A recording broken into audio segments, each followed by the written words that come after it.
Recevoir chez vous et bienvenue à cette émission Entretien. Je reçois pour vous le ministre de la Communication et Médias, Patrick Muyaya, avec qui nous allons parler des 6 principes de l'accord de paix RDC-Rwanda sous l'égide des États-Unis d'Amérique. Monsieur le ministre, vous êtes le bienvenu. Merci. Alors avant d'entrer dans le vif de notre sujet, j'aimerais qu'on commence avant tout avec cette petite question. Nous avons vu le gouvernement de la République démocratique du Congo activer quasiment tout le front diplomatique, militaire et que sais-je encore. Et aujourd'hui, est-ce que l'on peut dire qu'enfin une solution est en vue d'être trouvée? Écoutez, nous sommes, comme nous aimons à le dire, plutôt dans une phase d'atterrissage. Nous étions dans un conflit qui s'est joué sur plusieurs terrains, certains diraient guerre hybride, et sur chaque front, il fallait donner une réponse appropriée. Et je pense qu'aujourd'hui, avec un peu de recul, autour du commandant suprême de tous ces fronts réunis, le président de la République, nous pouvons noter que nous avons fait beaucoup de progrès. Et donc, dans ce qui se passe aujourd'hui, évidemment, comme dans toute séquence, il y a eu des moments où on a connu les pics du conflit et actuellement, nous sommes plutôt dans une phase d'atterrissage, ce qui ne veut pas dire que le conflit est terminé. Le conflit n'est pas encore terminé, mais nous sommes sur la table des discussions et aujourd'hui, nous sommes dans une phase qui est tout aussi délicate, la phase d'atterrissage, un peu comme pour prendre la formule de ceux qui font l'aviation, nous sommes dans une phase d'atterrissage qui est une phase critique où dans l'avion, on demande aux uns aux autres de porter leur ceinture. Ça veut dire simplement que nous devons, pour ce qui nous concerne, rester vigilants et rester mobilisés, en tout cas derrière le président de la République qui pilote tout aussi de manière ferme, déterminée et patriotique cette phase qui va nous conduire à l'atterrissage. Un atterrissage d'un vol malheureusement qui a commencé depuis bien longtemps. Parce que nous parlons d'atterrir avec des solutions pérennes, des solutions durables qui pourront, nous l'espérons, mettre fin à une crise qui dure depuis plus de 30 ans. Très bien. Alors, en regardant ces différents tableaux, la situation actuelle, je me permets de vous dire, on a comme l'impression que c'est du réchauffé. L'histoire se répète. C'est pas la première fois que le gouvernement de la RDC se met autour d'une table avec les agresseurs pour négocier. Aujourd'hui, cette émission sera suivie par de nombreux de Congolais. On parle de l'opinion. Quelles sont les garanties que vous avez qui rassurent justement que cette fois, c'est la bonne? Il n'y a pas de réchauffé pour commencer, parce que cette fois-ci, nous allons pour des solutions définitives. Je pense que le président rwandais, qui s'est aventuré sur le territoire congolais autant de fois, 5 ou 6 fois, à travers l'AFDEL, les RCD et tous les supplétifs et proxys qu'il a utilisés pour nous faire la guerre, n'a jamais autant rencontré une riposte à la mesure. On a commencé à le dire au plan militaire, au plan diplomatique, au plan médiatique, au plan économique, au plan judiciaire. Et surtout les autres types de fronts, parce que finalement, la guerre, on l'a popularisée. Aujourd'hui, tous les Congolais sont conscients que la guerre qui nous est faite n'est pas la guerre qui est faite au président Tshisekedi, c'est une guerre qui est faite à nous tous en même temps. On n'est pas dans du réchauffé parce qu'on est dans une phase aujourd'hui où on n'a jamais obtenu autant l'implication pour parler que d'un seul partenaire, du gouvernement américain. Jamais vous n'avez vu en 30 ans de conflit un tel engagement du gouvernement américain, de l'administration américaine, pour que nous puissions arriver à la solution. Justement, cet engagement titille en moi la question pourquoi, quels sont les enjeux qui justifient aujourd'hui cette implication forte des États-Unis? Mais la question, c'est que le Congo, c'est parmi les pays les plus importants au monde. Du fait, par exemple, là, du fait que nous soyons là, notre forêt... Il a toujours été important. Non, mais bien sûr. Il n'y a jamais eu autant d'engagement. Mais davantage maintenant, parce que finalement, on a essayé des solutions par proxy, de guerre, de pillage par proxy, finalement, ça ne donne pas à ceux qui pensent pouvoir profiter aux dépens du Congo de son sol de la manière violente. Et donc aujourd'hui, au regard des enjeux auxquels l'humanité fait face, on a besoin d'un Congo en paix. On a besoin d'un Congo qui continue à être les pays solutions. Parce que parallèlement à la guerre que nous connaissons dans l'Est, le Congo, c'est les premiers producteurs mondiaux du cobalt, parmi les premiers si pas le premier, du cuivre qui concourt aujourd'hui à régler des problèmes de l'humanité. Les Congos, avec notre bassin, notre massif forestier, avec nos réserves de tourbières, pendant que le monde est pollué, le Congo travaille à préserver ce qui est préservable de l'humanité. Et donc, pour un pays comme celui-là, les degrés d'engagement que nous voyons étaient degrés d'engagement qui se justifient. Qui définit ces principes de l'accord de paix entre la RDC et le Rwanda? La question, c'est que nous avons commencé des discussions avec le Rwanda depuis juillet 2022. Lorsque l'Union africaine s'est saisie du dossier et le mandat a été donné au président angolais, qui a été mandaté par l'Union africaine. Et aujourd'hui, tout ce qui se discute à Washington a pour base principale de discussion le travail qui a été fait à Luanda. Est-ce que les principes tiennent compte également des réalités de l'autre côté, du camp adverse? Et les principes ont été communément définis. C'est une déclaration de principe que nous avons signée, que les Rwandais ont signée. Ça veut dire qu'on s'est mis d'accord sur l'architecture de ce qui doit constituer l'accord qui permettra le retour de la paix, nous l'espérons, dans cette partie. Plus de concessions du côté du gouvernement congolais que du côté du rebelle? Ça dépend de ce que vous appelez concession. On va concéder sur quoi? On est dans un processus qui aurait pu aboutir à Luanda au 15 décembre 2024, qui n'a pas abouti et nous avons vu la suite. Je ne voudrais pas revenir sur les détails de tristes événements que nous avons vus à Goma, par exemple, qui seront traités, de toute évidence. Avant de venir ici, j'ai rencontré la délégation de la mission d'établissement de faits du Haut Conseil national des droits de l'homme. Il y a évidemment la Cour pénale internationale et tout le travail judiciaire qui doit se faire parce que des crimes imprescriptibles ont été commis et pour ces crimes, évidemment, il y a une redevabilité, une justice qui doit se mettre en place. Et donc, dans cette discussion qu'il y avait entre nous et le Rwanda, il y avait ce besoin autour du gouvernement américain d'aller vers l'atterrissage. Mais souvenez-vous que si les discussions n'ont pas abouti à Luanda, c'est parce que justement on disait qu'on devait discuter ou négocier avec les M23. Le président de la République avait à ses propos une position radicale, mais c'est cette radicalité, si je peux me permettre l'expression, du président de la République qui nous a permis d'obtenir des sanctions qui aujourd'hui étouffent l'économie rwandaise, sans compter les nôtres, parce que vous avez vu par exemple comment la compagnie aérienne rwandaise Rwandair est asphyxiée, mais des sanctions qui sont venues de l'Union européenne, des États-Unis et d'autres pays membres de la communauté internationale qui ont contraint le Rwanda à cesser ses aventures en RDC. Il ne faut pas oublier que nous avons obtenu, à la suite de presque 3 sessions spéciales du Conseil de sécurité des Nations Unies sur la RDC, une résolution, la 2773, qui trace plus ou moins la boussole de ce qui doit être fait pour revenir à la paix. Et dans cette boussole, il y avait évidemment des devoirs qui nous revenaient comme République démocratique du Congo, y compris d'ouvrir un espace d'échange. Monsieur le ministre, avant que l'on parle de ces 6 principes, je vais rebondir sur une question. En tout cas, je m'en voudrais si je ne la pose pas. 6 principes, c'est une chose. Est-ce que ces 6 principes garantissent l'accord ou la signature de l'accord de paix? Non, les 6 principes, c'est les piliers sur lesquels l'accord sera décliné.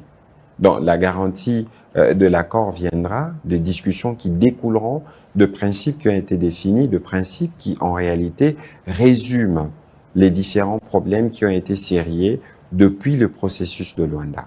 Et donc, on va parler d'intégrité territoriale, on va parler d'intégration économique, on va parler des retours de réfugiés, on va parler des autres questions qui sont cruciales pour que nous puissions arriver à la paix. Mais c'est tout cet ensemble qui a été analysé avant la déclaration de principe et c'est tout cet ensemble qui fait encore l'objet justement des discussions et des analyses de toutes les parties pour que nous puissions arriver à un document final global. Et c'est tout cet ensemble qui met également les 2 parties ensemble.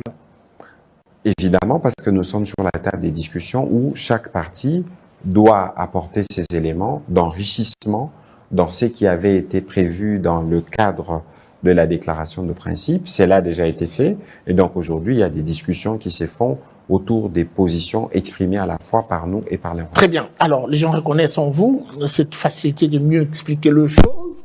On parle de 6 principes, on aimerait rentrer dans le détail. Qu'est-ce qui est exactement prévu? Le premier principe, d'abord, c'est le respect de l'intégrité territoriale.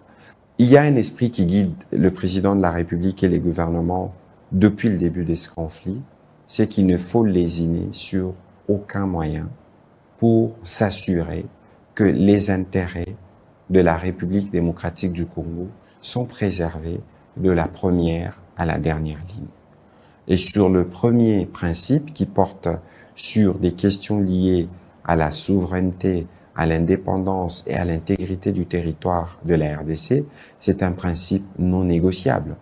Donc il ne faut pas penser qu'il y a un seul centimètre de notre pays qui pourra être bradé, que ce soit dans les zones frontalières ou qui pourra être concédé à ces forces d'agression et leurs supplétifs. Ceci doit être bien clair, c'est une ligne. Déjà, c'est un point qui est toujours contesté par le Rwanda, qui continue à faire pression. Sur quelle base le Rwanda peut-il se permettre de contester ce qui a été coulé et consacré dans tous les textes internationaux? Les chiens aboient, la caravane passe. Vous allez vous permettre un forcing si il s'observe une résistance, par exemple, de certains points? Forcing par rapport à quoi? Parce que les principes qui ont été rappelés, c'est des principes qui ont été approuvés. Donc, on ne peut pas sortir un accord qui vienne remettre en cause ce qui a été préalablement défini dans les cas de ces 6 principes. Monsieur le ministre, il y a quand même une question qui se pose, et même l'intérêt de la population s'oriente beaucoup plus vers des questions de sécurité. L'Est de la RDC déstabilisé. Est-ce que parmi les principes, le deuxième point, d'ailleurs, qui aborde clairement, on parle de préoccupations sécuritaires, qu'est-ce qui est exactement prévu pour ce point, pour ce principe? Alors, dans les préoccupations sécuritaires, il faut regarder l'histoire dans laquelle nous sommes depuis plusieurs années. Regardez par exemple le prétexte permanent que le Rwanda utilise pour nous envahir ou nous faire la guerre, entre guillemets, la présence des forces démocratiques pour la libération du Rwanda, des forces résiduelles de l'armée, des forces armées rwandaises depuis 1994 jusqu'à aujourd'hui. Le fameux prétexte est recyclé. L'idée justement de ces points de vue, c'est de s'assurer qu'on a mis en place un dispositif qui nous permet de traiter les menaces sécuritaires. Parce que de toute façon, nous sommes des pays voisins. Il existe des mécanismes avec chacun de ces pays pour voir comment nous traitons. Ici, si nous arrivons à l'accord, si nous parvenons à trouver un modus vivendi pour mettre fin à la crise, on n'aura plus besoin de nous refaire, entre guillemets, la guerre ou de procéder par des conflits parce qu'on aura défini un cadre qui nous permet de collaborer, d'échanger notamment des renseignements et de traiter les menaces sécuritaires de part et d'autre de la frontière qui peuvent subvenir. Je crois que ça fait partie des mesures de confiance à bâtir entre les deux parties prenantes pour s'assurer qu'il n'y a plus de répétitivité en termes d'agression ou en termes de situation incontrôlée des parts et d'autres. Il y a quand même une question sur le troisième principe qui me passe à l'esprit. On parle ici du plan d'intégration régionale. Qu'est-ce qui est exactement prévu? Puisqu'on doit dire, il y a tellement de choses à dire à ce sujet. La première chose qu'il faut retenir sur ça, c'est que, comme je le disais tout à l'heure, l'objectif c'est de parvenir à la paix. Et lorsqu'on arrive à la paix elle-même n'est pas suffisante. On a la paix, comme on a la paix, c'est la condition sine qua non pour faire un développement économique. On a la paix et nous voyons comment monter d'autres initiatives. Il existe aujourd'hui des mécanismes, des plans régionaux. C'est pour ça que on a adhéré à la communauté des États de l'Afrique de l'Est, EAC, ou encore COMESA, marché commun de pays de l'Afrique australe. Mais toutes ces organisations sont créées parce qu'il y a un besoin d'avoir des interactions économiques. Donc on va se remettre en fraternité avec le Rwanda. Pour ce qui nous concerne, avant que nous ne puissions nous remettre dans des rapports d'échange, il faut construire la sécurité, il faut restaurer la confiance. Ce n'est pas des choses qui vont se faire de manière automatique. Dans un contexte où les plaies sont béantes, mais dans un contexte aussi où nous voulons faire le choix. Finalement, vous savez, quand on fait cette guerre, le président de la République aime à le répéter, que nous n'avons pas des problèmes avec le peuple rwandais. Nous avons le problème avec les régimes rwandais qui pensent pouvoir garder la main sur nos ressources par des voies des pillages et par des voies de la violence. C'est ce à quoi nous nous sommes opposés farouchement et c'est ce qui nous a conduits dans ce que nous vivons actuellement. Maintenant que nous voulons en sortir, nous estimons, et c'est ça le plus important, qu'il faut d'abord avoir la paix, avoir des conditions de confiance, des conditions de sécurité restaurées pour que la RDC, d'abord la question du développement dont on parle, les développements ou les progrès économiques qu'on évoque, cher Guy, c'est d'abord pour de Congolais. Ce n'est pas d'abord pour les pays de la région, y compris le Rwanda. C'est d'abord pour le Congolais. Pour vous donner une vue, il y a eu la CEPGL. Dans la CEPGL, c'est les Zaïre de l'époque qui étaient les principaux contributeurs. La CEPGL a mis en place des institutions qui sont jusqu'à ce jour fonctionnelles. Pour certaines, parce qu'il y avait une volonté de considérer que, écoutez, nous sommes le pays le plus grand de la région. Il est évident que le Rwanda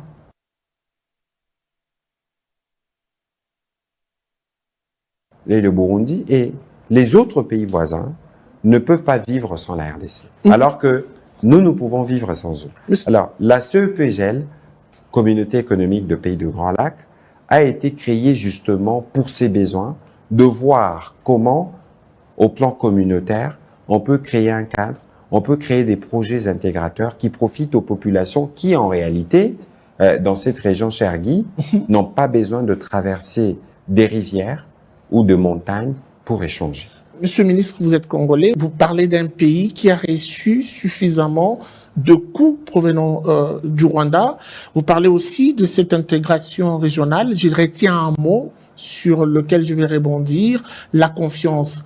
Pensez-vous, vous en tant que Congolais, qu'il sera facile de rétablir cette confiance entre la RDC et le Rwanda, d'abord au niveau de la population? Mais pas du tout. Oui. C'est jamais facile. Mais c'est pourquoi nous expliquons à nos compatriotes. Et je crois que dans les chefs de Congolais, on a eu à le remarquer. Est-ce que ceci ne sera pas un verrou pour évoluer avec l'accord? Je ne pense pas que ce sera un verrou. La paix, c'est le choix des grands. Et le président de la République a toujours démontré depuis le premier jour qu'il voulait un pays en paix, avec y compris tous les 9 pays voisins. Sinon, il ne rendrait pas de visite. Sinon, il n'aurait pas mis en mouvement des mécanismes qui permettent d'avoir des bases de coopération ou de collaboration avec ces autres pays. Ce n'est pas le langage de certains politiques. Aujourd'hui, attention, aujourd'hui, l'idée pour nous, à travers cet accord et que tout le monde a convenu, c'est de se dire, et c'est ce que prévoit aussi la feuille de route de Luanda, si vous la lisez, je pense au point I ou J, disait que le rétablissement de relations, parce que le Rwanda, c'est un pays voisin. On peut dire tout ce que nous voulons, le Rwanda ne se déplacera pas d'où il est. Il sera toujours là. Et ici, on a compris que le problème du Rwanda, c'est pas le peuple rwandais, c'est les régimes rwandais. Et les régimes rwandais qui a compris aujourd'hui qu'ils ne peuvent plus penser, les dirigeants, continuer à considérer la RDC comme la partie du monde qui doit leur servir de réservoir pour piller.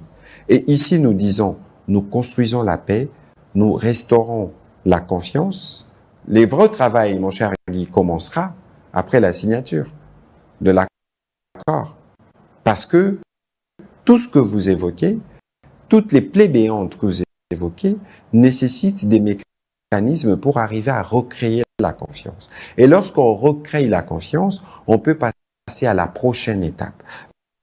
La prochaine étape, c'est justement de créer les conditions économiques qui permettent d'abord aux Congolais de profiter de leurs ressources, mais que par la suite, dans les cas des organisations régionales, j'ai parlé de CIRGL, j'ai parlé de l'EAC, comment commercer avec les autres pays. C'est la suite. Et je disais, en parlant par exemple des exemples de la CEPGL, je peux vous donner un exemple. Il existe aujourd'hui une société qui est née de la CEPGL qui s'appelle Sinelac. C'est une société qui donne l'électricité à la fois au Rwanda, au Burundi et en RDC. Je crois que la société aujourd'hui est dirigée par un Rwandais, le DG est un Burundais, le directeur financier est un Congolais. C'est un exemple.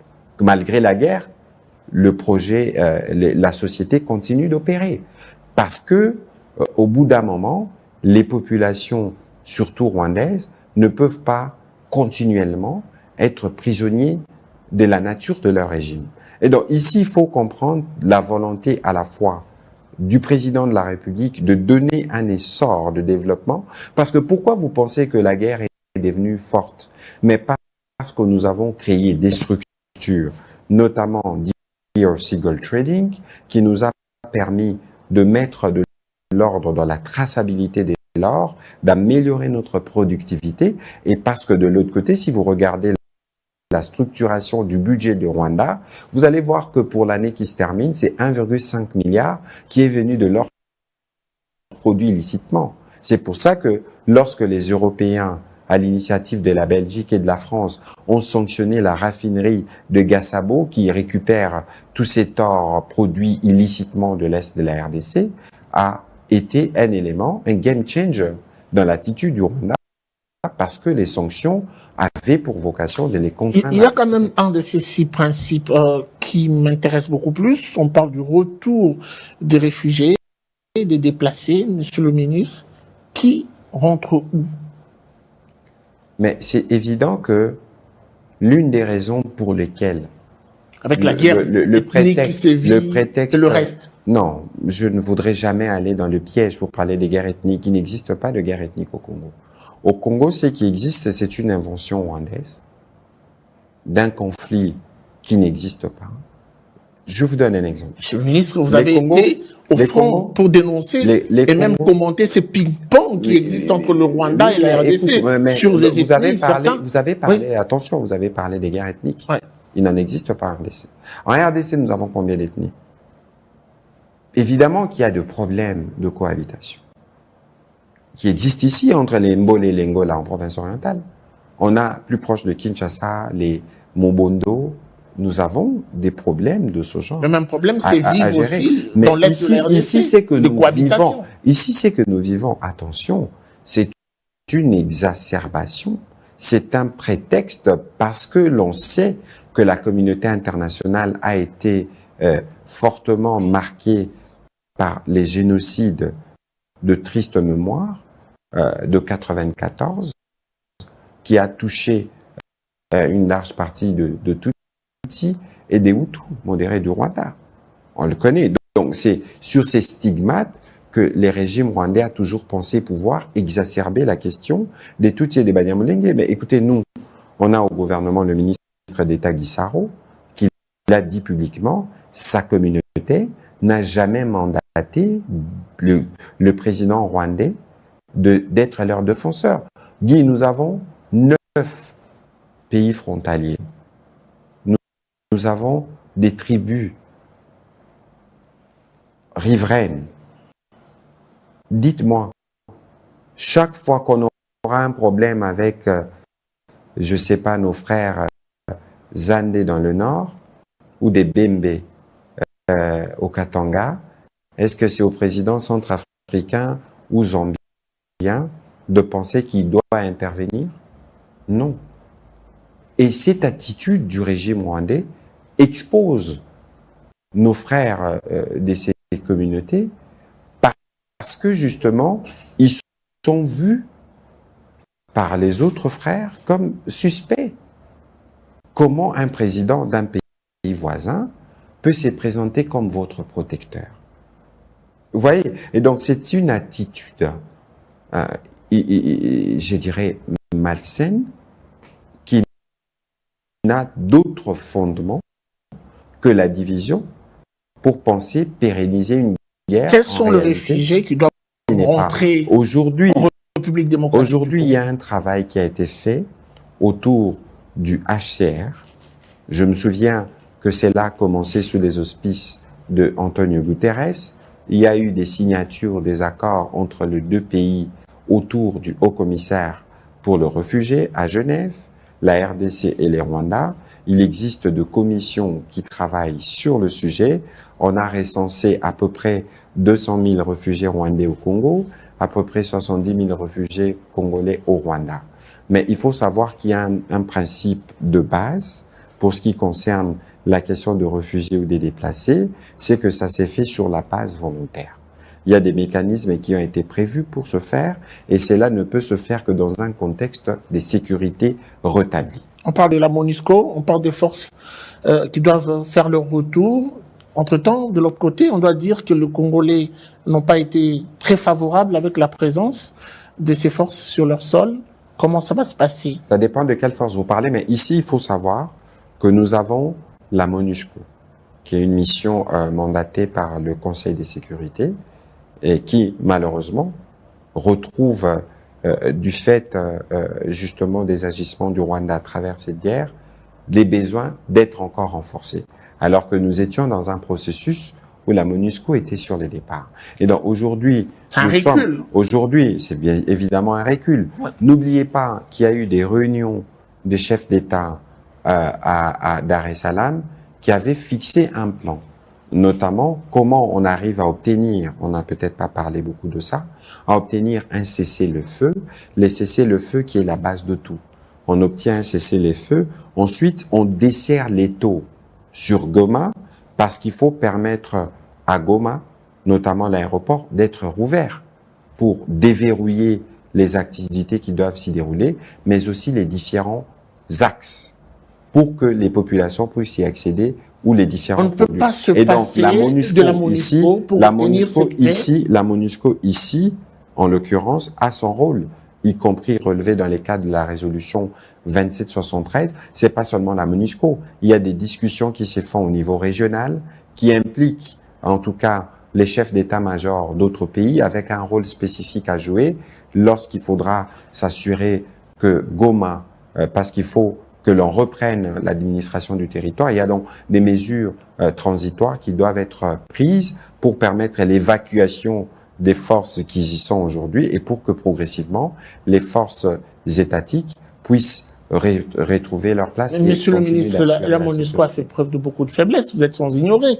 Est-ce qu'il n'y a pas une autre voie de sortie des crises pour assurer cette... Non, ça veut dire qu'aujourd'hui, on n'a pas... La MONUSCO, au-delà de tout ce qu'on peut relever comme difficulté, comme faiblesse, a un dispositif bien en place, a une connaissance du milieu et a des services à offrir dans les cadres de la mise en œuvre de la résolution 2773. Ici, il faut que l'on travaille à promouvoir la capacité de la MONUSCO ainsi que des forces et d'autres mécanismes régionaux conformément à leur mandat pour un mécanisme de vérification parce que lorsqu'il s'agit, par exemple, lorsqu'on parle de cessez-le-feu, lorsqu'on parle de l'application de l'accord, il faudra s'assurer que ce qui y est contenu, notamment pour ce qui concernera le volet militaire, les volets retrait de troupes, cela puisse être fait dans des conditions acceptées et suivies de près par tout le monde.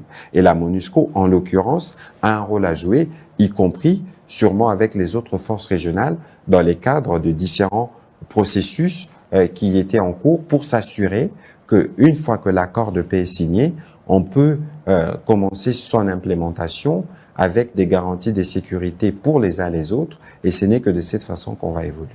Monsieur le ministre, vous parlez de cet accord de paix. Le gouvernement de la RDC signe cet accord avec qui en face? Les terroristes? l'M23? Ou des agresseurs simplement? Écoutez, nous sommes en guerre avec le Rwanda. Faut pas se tromper. L'adversaire, c'est le Rwanda qui opère avec des supplétifs. C'est pas pour rien, et je le rappelle ici, la déclaration qui a été faite, je pense, le 25 avril, n'est pas à lire en dehors de la déclaration qui a été faite à Doha le 18 mars. C'est la rencontre entre le président Tshisekedi, le président Kagame et l'émir du Qatar qui a permis le débarrage des discussions directes entre nos experts de sécurité de haut niveau et les délégués du M23. Et les engagements, plus ou moins, ou les principes qui ont été dévoilés dans les communiqués du 25 avril font suite à ce qui avait été convenu les 18 mars par les chefs d'État. Et donc ici, il faut considérer, comme j'ai eu l'occasion de le dire, toutes ces initiatives n'ont qu'un seul objectif, la paix. Et nous travaillons à parvenir à cette paix avec les M23 dans ce qui les concerne spécifiquement, ensuite avec le Rwanda dans ce qui les concerne, et par la suite parce que nous avons une implication américaine, une implication des Qataris dans une région où il y a d'immenses opportunités économiques. Les opportunités économiques, ce n'est pas seulement dans les mines, c'est dans l'hydroélectricité, c'est dans l'exploitation du gaz, c'est dans le tourisme, c'est autour du lac. On peut faire des ferries qui partiraient de Tanzanie, pourquoi pas, pour aller vers Bukavu. Il y a des multiples opportunités du développement qui peuvent se développer dans cette région, mais qui sont bloquées du fait de la persistance de l'insécurité. C'est pour ça que dès que les conditions de paix seront réunies, dès que la sécurité sera rétablie, ce n'est qu'en ce moment-là qu'on pourra voir à une coopération plus large. Il ne faut pas que la limiter sous le regard du Rwanda, il faut le regarder dans le cadre régional, mais avec un point de départ qui sera d'abord les Congolais. Je ne ferai pas l'apologie des discours de nos agressions, mais je me permets quand même de rebondir sur un aspect important. Ça s'est dit, même ci et là, Monsieur le ministre, vous êtes au courant, on dit que la RDC, le gouvernement congolais, pour ne pas dire le chef de l'État, je me permets de le dire, n'est pas très respectueux des textes. Cet engagement qui sera trouvé entre le Rwanda et la République démocratique du Congo. Je ne peux pas vous laisser dire des choses. Je ne peux pas vous laisser dire des choses d'une telle gravité. Parce que à Luanda, au 15 décembre, nous y étions avec le président de la République. Malgré que nous savions que le président rwandais ne viendrait pas. Depuis les débuts de ces processus, je ne pense pas qu'il y a un président qui a montré autant d'engagement en faveur du retour de la paix. Et donc aujourd'hui, il faut considérer que nous avons, nous, à notre niveau, la volonté politique, l'engagement, le leadership qu'il faut pour que cette paix devienne une réalité. Pourvu qu'en face, nous puissions avoir des acteurs qui ont la même volonté que nous. C'est pour ça que nous disons, bien au-delà de tout ce qui se fait, bien au-delà de tout ce qui se prépare, nous devons rester vigilants. Nous devons rester mobilisés autour du président. Parce que les conflits, il n'est pas encore terminé. Nous sommes dans une phase d'atterrissage, mais même dans cette phase d'atterrissage, nous avons besoin, nous, d'être pleinement, par exemple, intéressés sur des questions. Parce que nous lisons, les gens peuvent lire du n'importe quoi sur les réseaux sociaux, parce que j'ai cru lire un moment, vous allez brader les intérêts du Congo, mais il n'y a aucun intérêt de la RDC qui sera bradé. Il n'y a aucune ligne frontalière qui ne sera concédée.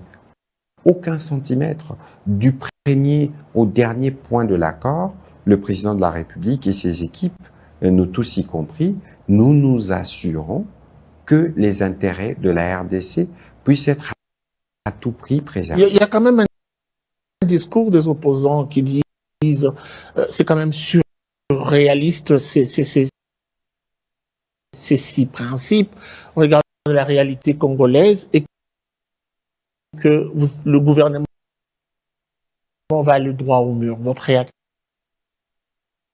En quoi c'est surréaliste? Parce que, vous voyez, la difficulté, c'est que moi, j'ai vu beaucoup de réactions. Vous avez reconnu certaines difficultés. J'ai vu beaucoup de... Mais les difficultés, mon cher Guy, sont inhérentes. Nous sommes dans un processus complexe. Évidemment qu'il peut y avoir des difficultés. Personne ne le renie. Mais tous ceux qui critiquent la déclaration de principe, ou tous ceux qui critiquent même par anticipation l'accord qui en sortira, est-ce qu'ils ont lu cette déclaration? Est-ce qu'ils l'ont lu? Est-ce qu'ils ont lu le point 1, le principe souveraineté, intégrité, gouvernance de la RDC? Est-ce qu'ils l'ont lu? Est-ce qu'ils ont lu le point 2 sur les préoccupations sécuritaires des uns des autres? Comment on met en place des mécanismes de sécurité mutuelle? comment on arrive à restaurer la confiance avant de parler d'un plan d'intégration économique régionale, avant de parler du retour de réfugiés, parce que les retours de réfugiés ne peuvent se faire que dans des conditions de paix. Mais est-ce qu'ils l'ont lu? C'est peut-être là le premier point. Et c'est même pour ça qu'aujourd'hui, je suis heureux d'être votre invité pour que nous puissions faire un peu de pédagogie sur ce que tout le monde devrait savoir. Parce que s'il y a bien de choses que nous avons obtenues dans le cadre notamment de la campagne Congolais Téléma que nous avions lancée avec la première ministre Judith Suminwa, c'est la mobilisation de Congolais autour du président de la République. Tout le monde a compris que cette guerre n'est pas la guerre du président Tshisekedi. C'est une guerre qui est faite à chaque Congolais. Vous êtes Zumeko. Peut-être qu'alors, il faut faire une émission d'analyse pour évaluer le coût de cette guerre sur chaque Congolais. Vous verrez que le coût est important parce qu'il y a beaucoup de projets qui auraient pu connaître leur plein essor, qui auraient pu être financés, mais qui ne l'ont pas été du fait de la guerre.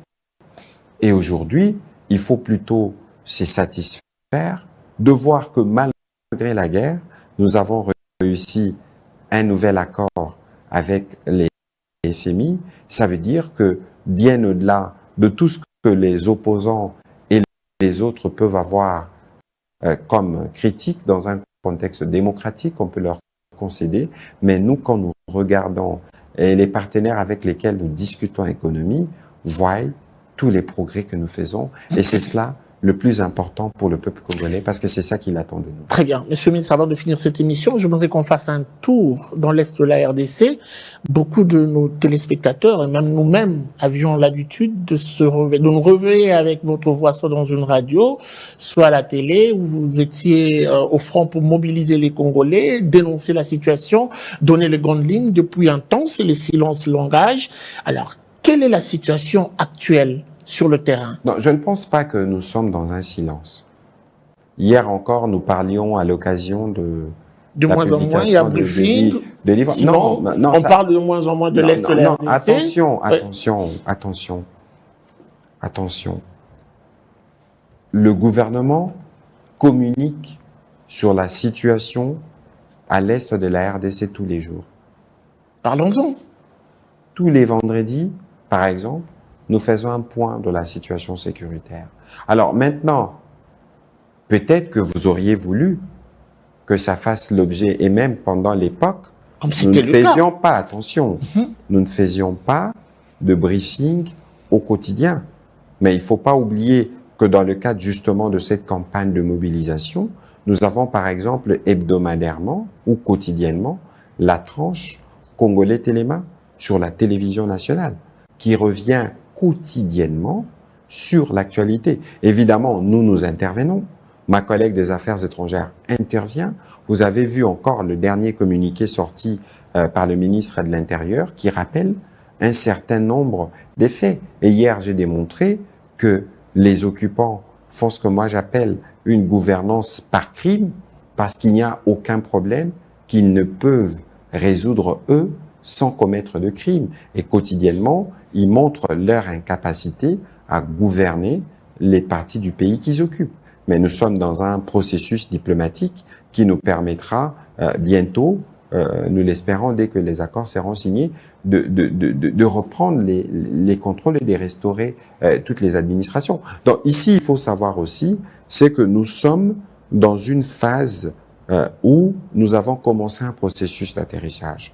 Il ne faut pas oublier que dans cette guerre hybride, nous avions des armes levées partout. Nous, pour ce qui nous concerne, dans les fronts médiatiques, nous avons fait la guerre avec des mots. Et parce que nous sommes dans une posture où nous avons commencé l'atterrissage, évidemment, il faut qu'on tienne compte du fait qu'il ne faudrait pas, par nos prises de position ou par la parole, compromettre ou mettre à mal les principes qui ont été convenus parce que nous sommes déjà sur la table des discussions. Donc, c'est un fait qu'il faut intégrer, mais pour ce qui nous concerne, en tout cas, la Première ministre était au Lualaba la semaine dernière, c'est ça le message qu'elle a porté. Le président de la République a annoncé bientôt le retour de son itinérance, mais il n'y a pas de préoccupation qui nous occupe comme les préoccupations de la paix. Peut-être que vous nous voulez beaucoup plus bavards, mais on peut bavarder, oui, mais ici, il y a des matières qui sont d'une extrême sensibilité, il faut la traiter avec la sensibilité que cela requiert. Mais nous avons fait preuve, comme aucun gouvernement avant le gouvernement seminois, de redevabilité à tout point de vue, quelle que soit la sensibilité ou la difficulté du sujet, nous sommes au devant du peuple pour lui parler. Et vous avez suivi hier le président de l'Assemblée nationale dire, en tout cas dans la volonté du président de la République, tout ce qui s'est fait, que vous soyez député national, que vous soyez sénateur, que vous soyez membre de la société civile, tous les Congolais sont en droit de savoir parce que ce que nous faisons, c'est fait pour le bien de tous les peuples congolais. Monsieur le ministre, je vous sens très à l'aise lorsque vous commentez l'implication des États-Unis, mais j'aimerais également vous entendre parler des retombées directes de cette implication, avec notamment ce partenariat avec la République démocratique du Congo. Que gagne la RDC? Écoutez, d'abord, lorsque justement nous allons, parce que tout ceci ne peut se faire que dans des conditions de paix restaurées et de sécurité garantie. Parce que les capitaux américains, nous connaissons leur standard lorsqu'ils viennent pour investir. Et ici, il faut considérer que ce sera évidemment une grosse opportunité. Vous ne vous rendez pas compte? On parle d'investissements de plus de 500 milliards. Bon, je n'irai pas moi dans ces chiffres, mais il faut savoir que c'est tout l'écosystème économique de la région qui va changer. Parce que on va mettre fin à tous ces processus de pillage, à tous ces recours au proxy pour s'assurer que nous contrôlons une partie de la production du cobalt et du coltan plutôt dans la région, ou une partie du circuit des productions ou d'exportations illicites de l'or produit en RDC. Et donc, ce que cela suppose, c'est que nous devons avoir un cadre qui permette l'accueil de ces investissements. Ça tombe bien, parce que au plan, par exemple, des industries extractives, nous, RDC, nous sommes exemplaires. Regardez l'ITIE, regardez tous ces satisfecits que nous enchaînons dans les cas de différentes revues avec le Fonds monétaire international et la Banque mondiale. Ça veut dire que nous savons, nous, ce que c'est la transparence dans les secteurs des industries extractives. Évidemment, nous avons des défis dans la région. Par exemple, quand vous regardez un site comme Roubaïa, qui représente aujourd'hui les cœurs de la production mondiale du coltan, l'exploitation s'est faite de manière artisanale. Peut-être qu'il faut amener une industrialisation, mieux organiser les artisanaux ou les populations riveraines parce que ils ont aussi droit d'en tirer profit, créer un écosystème qui permettra d'abord d'avoir des services, la formation et tout ça. Ce qui est bien, ce que nous, j'ai parlé tout à l'heure de la DRC Gold Trading qu'on a créée. Donc, il y a un peu plus de contrôle dans les circuits de l'or, c'est pas suffisant. Il faut remettre à niveau. Il y a un travail de formation qui doit se faire au niveau de notre administration pour être prêt à accueillir ces investissements. Il faut être prêt à avoir de services pour voir comment créer des emplois ou tout au moins former les Congolais aux emplois qui pourront être générés par l'avènement de ces décors. Ici, nous ne parlons pas de choses, cher Guy, qui se feront dans une année ou dans 2 ans. Ici, nous parlons des choses qui se feront dans 5 ans, dans 10 ans, dans 15 ans et qui vont totalement transformer l'écosystème. Donc, l'économie rwandaise qui a été construite sur le modèle du pillage de ressources de la RDC n'a plus de long jour parce que tout se fera dans ces cadres, dans la transparence et que tous les intervenants, par rapport à leur rôle spécifique, pourront tirer profit de par ce qui pourra être généré comme opportunité. Ici, je répète, nous avons des opportunités dans tous les secteurs du gaz, les secteurs miniers, les secteurs du transport, les secteurs de l'or, tout ce qu'il y a comme trésor dans cette partie du pays fera l'objet d'un écosystème transparent permettant la fluidité ou la circulation des capitaux qui doit se faire. Il y a un mot qui doit revenir et qui doit revenir toujours, c'est la transparence pour s'assurer que tout s'est fait dans les règles de l'art. Monsieur le ministre, je me réjouis puisque vous parlez chiffres, vous êtes au bon endroit, nous sommes Zoomeco. Et investir, c'est le mot que vous utilisez. Moi, je vais plutôt dire que c'est une chose.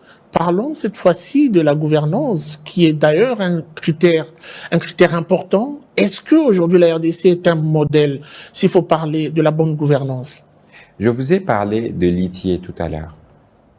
C'est des chiffres. Vous êtes Zoom éco-vérifié. Je vous ai parlé des revues successives. Cette année, nous sommes éligibles à plus de 2 milliards de fonds dans les cas de la facilité élargie des crédits et dans les cas de la facilité, je pense, de fonds de résilience. Mais vous pensez que nous aurions atteint ces points si nous n'étions pas dans la bonne gouvernance? Alors, ici, il faut faire attention parce que dans ce qui s'est dit que je vois souvent, on nous critique. On part parfois des réalités vues à tel ou tel endroit et on fait une généralisation. S'il n'y avait pas de bonne gouvernance à RDC, on n'aurait jamais atteint le point que nous avons atteint avec les FMI et la Banque mondiale. On n'aurait jamais atteint les satisfecits successifs que nous avons. On n'aurait pas atteint le plein potentiel du secteur minier pour les secteurs du Katanga, par exemple pour ce qui se passe dans l'ex-Katanga, parce que là aussi, nous nous assurons, nous travaillons avec des entreprises cotées en bourse, que la transparence soit de mise. C'est une condition sine qua non. Et c'est ces modèles que nous pourrons dupliquer pour les provinces de l'Est, évidemment avec une administration renforcée, avec des services de sécurité plus outillés, notamment pour lutter contre la contrebande, et avec une population qui aura plein d'opportunités d'emploi. Alors, vous êtes géniteur de ces concepts Congolais Téléma. Ce sont des Congolais qui vous suivent en ce moment. Avant de finir cette émission, je vais vous laisser quelques minutes pour vous adresser à eux. Congolais Téléma, c'est une initiative qui a été portée par la première ministre lui-même, Judith Suminwa, évidemment. Conçu par vous. Non, nous sommes dans un corps. Nous sommes dans un corps, nous sommes dans une mission.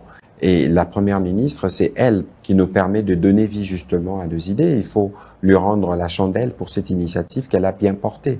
Parce que on l'a vu s'émobiliser, aller au Congo central, au Kwilu, partout, pour prêcher par cet exemple qui a permis, par exemple, aujourd'hui, grâce à la mobilisation de la première ministre et des collègues du gouvernement, de sensibiliser des jeunes qui ont fait le choix, par exemple, d'aller rejoindre le rang de forces armées de la République démocratique du Congo, FARDC.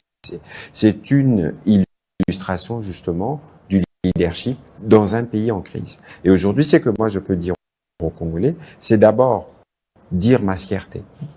La fierté de voir comment les Congolais se sont mobilisés. Moi, je reçois des appels du Brésil, d'Australie, des États-Unis, des partout, des Congolais qui se mobilisent, qui nous envoient des vidéos. Mais essayez de regarder Congolais Téléma sur la RTNC au quotidien, vous allez voir. L'équipe était à Béni, bientôt peut-être dans les autres provinces, pour s'assurer que partout, les Congolais se sont réunis. Aujourd'hui, tous les samedis soirs, lorsque vous regardez cet espace culturel qui permet à nos artistes de dire leur solidarité à travers la poésie, à travers les slams, mais c'est une découverte extraordinaire de talent. Je voudrais pas revenir sur le concert Solidarité, qui est une initiative des jeunes Congolais pour apporter, exprimer leur soutien aux compatriotes qui sont touchés. On n'a jamais autant vu des Congolais se mobiliser. Et c'est bien aujourd'hui, grâce au président de la République, que nous tous, nous avons davantage compris la nécessité d'être mobilisés, la nécessité d'être unis pour défendre ce que nous tenons de plus cher, notre territoire, notre fierté, notre dignité et évidemment le prestige d'être congolais. Je sais que vous êtes aussi un peu plus à l'aise en lingala. J'aimerais vous arracher quelques mots. Ces femmes-là, cette maman attablée, ces jeunes qui préféreraient vous entendre parler en lingala et commenter en 2 lignes ces principes et garantir que c'est déjà le grand pas pour la RDC, qu'est-ce que vous pouvez leur dire? Non, il y a liboso, il faut que eloko na eloko ezaka na ngonga nango. Tozalaki na moment ya bitumbeleki. Siko tokomi na moment oyo tozokende na kimia. Kokende na kimia wana elakisi te qu'il faut totika vigilance, totika mobilisation. Parce que Nabitumbo, depuis Bandaki, Tozaki n'a pas processus, il y a pas discussion. Les lots commis na Souka. Bon, mon président américain, Donald Trump, a s'impliqué Yemoko personnellement. Yango Bomonaki, ministre Nabi sur Affaires étrangères, na homologue na à Rwanda, autour du ministre américain des Affaires étrangères, Vandaki, signé on a le poto to bengi déclaration de principe. Déclaration de principe, wana ezali na parti, moko, mibale, misato, mine, mitano, motoba 6. Donc, yaliboso to lobby, principe ou yaliboso. Ezali, respect, ya souveraineté, intégrité, topé gouvernance, ya RDC. Moutoa ko sabinote. Frontière, mon côté, centimètre, mon côté, ya frontière na biso ko zala cédé. Pe gouvernance, ya RDC et ko salama na biso moko ba congolais, bisika nyonso o rezali espace o ya biso. Principe aliboso. Principe ami balé, etali makambo etali o tobengi na lopoto ba préoccupation sécuritaire. Ba préoccupation sécuritaire on est la kisinini. Toza na bitumbana ba Rwanda o balobaka biso to bombaka ba FDLR. Ba FDLR ezaki ba forces armées à Kalawana ya moment génocide. Il faut lelo tozala na mesa moko to bando solo la makambo wana pona ko éviter bitumba. Totala biso eloko nini ekoki ko ute pa na bango echa biso mobulu to gérer eloko nini ekoki ko bima et pa na biso echa bango mobulu to gérer. Wana eza deuxième principe. Sikoyo soki to respecter intégrité territoriale. Soki to gérer ba préoccupation sécuritaire na bango na ya biso. To zongisi kimia wana toki ko bandota na makambo économie. Na makambo économie ndeko, il faut ko tala mboka na biso ndenge ya leli. Mboka na biso ezaneti plateforme. Oyo toza na 9 pays voisins. Mboka moko toza na SADC na ba pays Afrique australe, toza na CEAC na ba pays Afrique centrale, toza na EAC na ba pays Afrique de l'Est. De l'axi ke biso nyonso. Il faut total ndenge nini soki économie est décollée na Congo comment et qu'on profiter dans ma pays voisin. Mais quand on biso à motu ya batu faut baeba. C'est que l'air ba condition en est qu'on a la réunie. Ba il faut bazala bato liboso à ko bénéficier na évolution en les aba congolais. Ba bénéficier na ba emploi. Parce que moni na parti wana toza na ba possibilité ebele. Na makambo tali exploitation ya gaz na lac Kivu, na makambo tali courant, na makambo tali ba mine, na makambo tali wolo. Donc eza na ba opportunité ebele na kati. Et puis ba américain ba roya na misolo na bango, ba entreprise na bango ba roya. Et ko représenter une opportunité monene pour la formation, puis pour la repé ça ba congolais misala.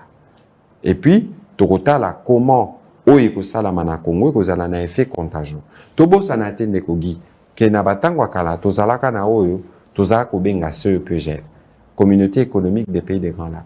Na CEPGL wana Congo nde zalaka tête d'affiche. Nde ko zalaka kana région parce que vocation à Congo ata bazo sala biso ba guerre oyo. C'est parce que batu ba yebi leadership pour yabiso. Na président Félix Antoine Tshisekedi leadership wana tozo récupérer.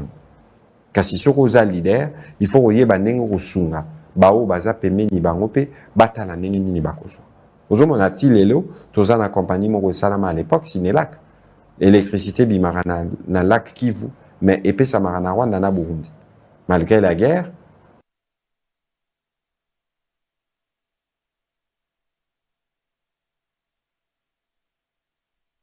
etika ko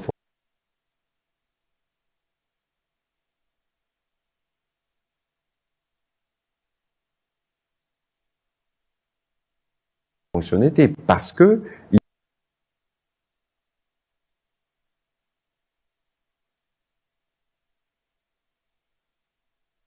ici il faut yeba que le peuple congolais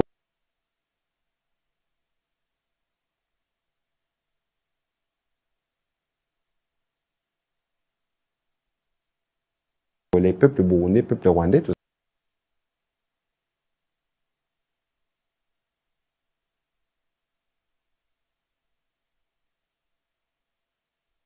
ça va peuple frère. Ensuite,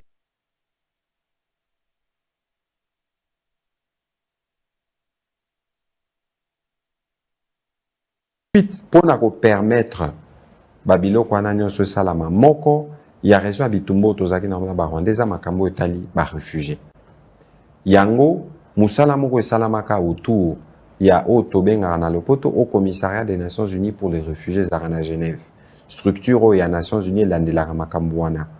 Tosalaki travail mixte na ba Rwandais na biso ba Congolais, lelo toyebi nombre ya ba réfugiés congolais au Rwanda, nombre ya ba réfugiés rwandais au Congo.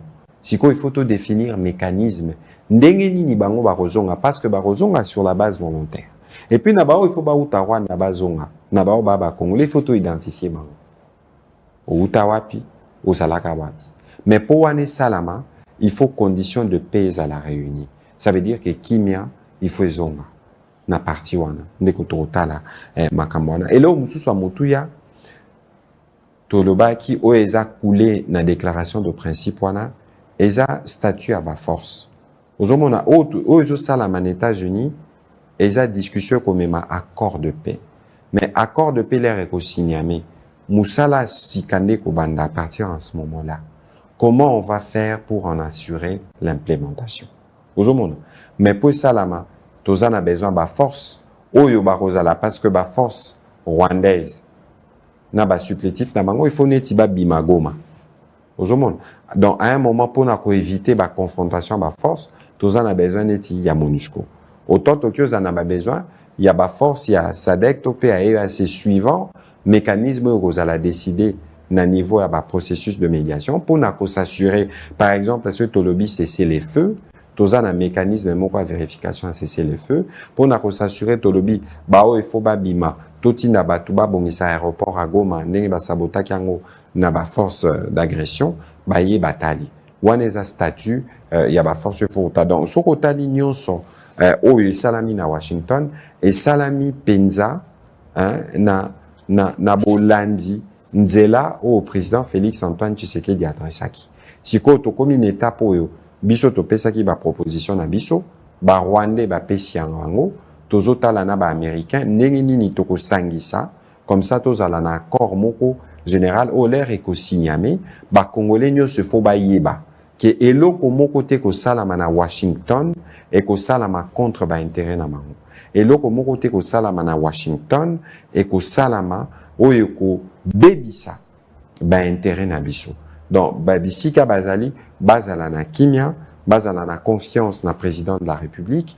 na maman Souminwa na biso nyonso oyo toza balandi tozosala na bango mpona s'assurer que to restaurer kimia na Congo pe to bandi kobunda mpona kotelemisa ekolo na biso. Merci beaucoup à vous, Monsieur le Ministre, pour votre disponibilité. C'est moi qui vous remercie. Merci à vous que nous avons suivi. La suite, ça sera sans doute au prochain